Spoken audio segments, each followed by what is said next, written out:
Bom, voltando aqui para concluir a demonstração do limite trigonométrico fundamental, nós estamos usando argumentos geométricos aqui, não é? Então, na verdade, no início eu esqueci de fazer aquilo que eu sempre faço, é tentar substituir o zero aqui no limite, né? Se você substituir, o que vai acontecer? Seno de zero, que é zero, sobre zero. Então, você vai ter aquela indeterminação 0 sobre 0, né? 0 sobre 0. Quando você tem essa indeterminação, aí você pode brigar, né? Você pode, de alguma forma, tentar mostrar que isso vai para algum ponto que faz sentido, para algum lugar que faz sentido, né? Quando você tem a indeterminação 0 sobre 0. Muito bem, seno de 0 sobre 0 não deu para resolver ainda, mas nós estamos tentando demonstrar aqui que isso vai dar 1. Bom, fizemos toda aquela lambança usando geometria e um pouco de trigonometria aqui, não é? Então agora vamos fazer o quê? Dividir pelo seno. Por isso que nós fizemos esse estudo aqui à parte. O seno poderia ser negativo se você viesse pela esquerda, ou positivo se você viesse pela direita, se o x viesse pela direita, né? No caso aqui por cima, né? Por causa da posição. Mas você está indo para zero por valores positivos, aqui para zero por valores negativos. Faz diferença porque aqui o seno se aproxima de zero por valores positivos e aqui por baixo por valores negativos, o seno, né? O seno anda aqui, né? Que é o eixo dos senos, tá bom? Bom, escolhemos x tendendo a zero pela direita. Daí o limite, então, que você vai calcular é o limite da função quando x se aproxima de zero pela direita, tá bom? Depois a gente pensa no resto. Vou dividir, então, pelo seno de x, como ele é positivo, a desigualdade se mantém. Dividindo aqui por seno vai dar 1, né? Dividindo por seno, no meio, x sobre seno de x. E dividindo por seno o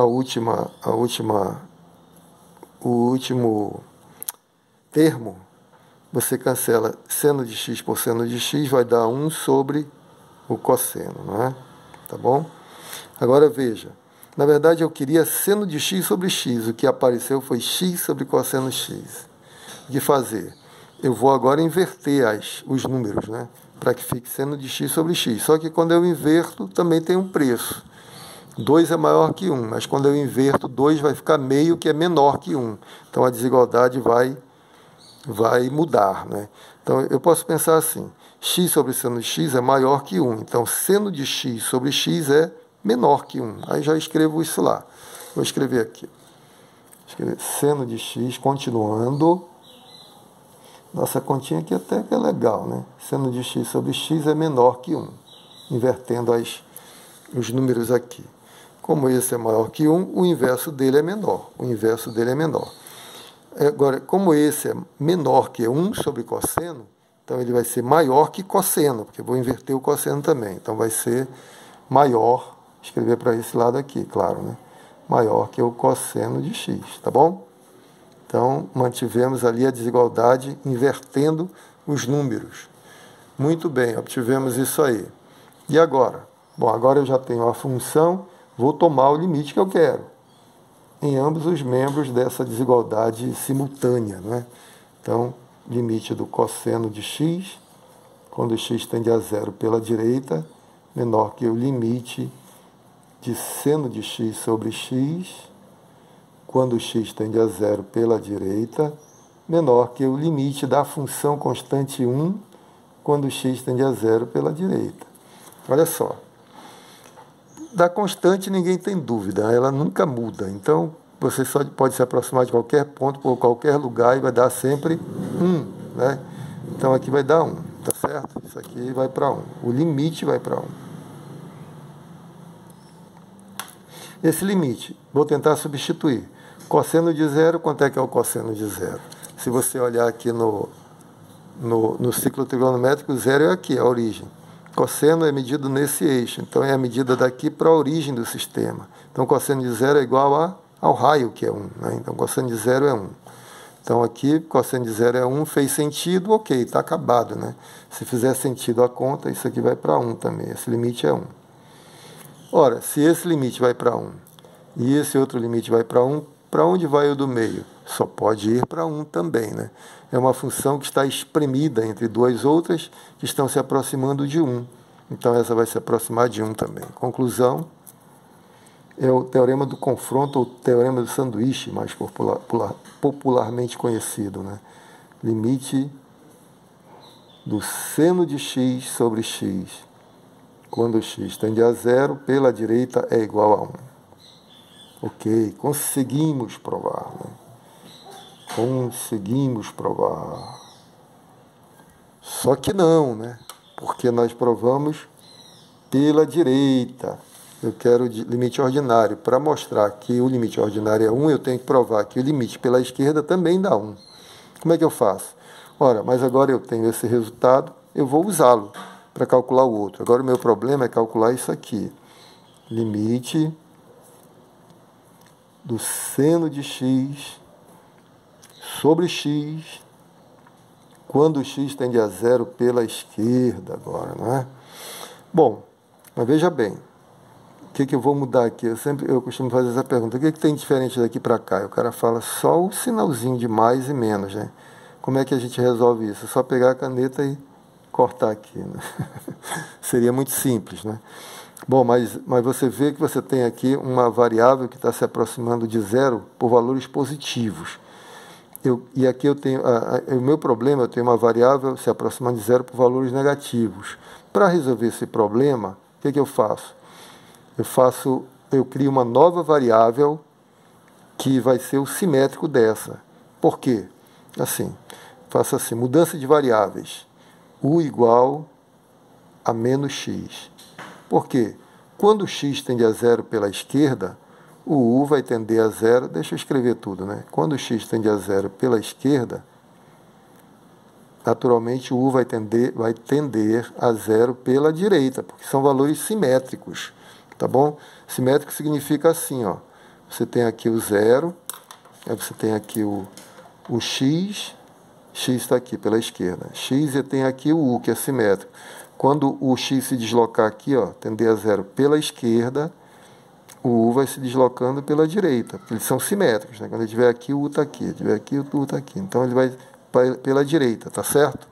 Eu quero que você entenda isso. Então a maneira de trocar o sinal é só pegar o simétrico. Daí eu vou ter assim, mudando as variáveis. Vou ter limite, quando x tende a 0 pela esquerda, o U tende a 0 pela direita. Resolvi esse problema. Agora o que vai ficar lá?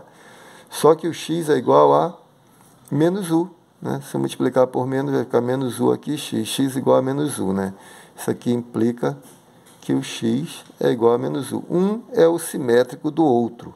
Então, no final das contas, eu vou ter seno de menos x, tá certo? Seno de menos x sobre menos x. E agora?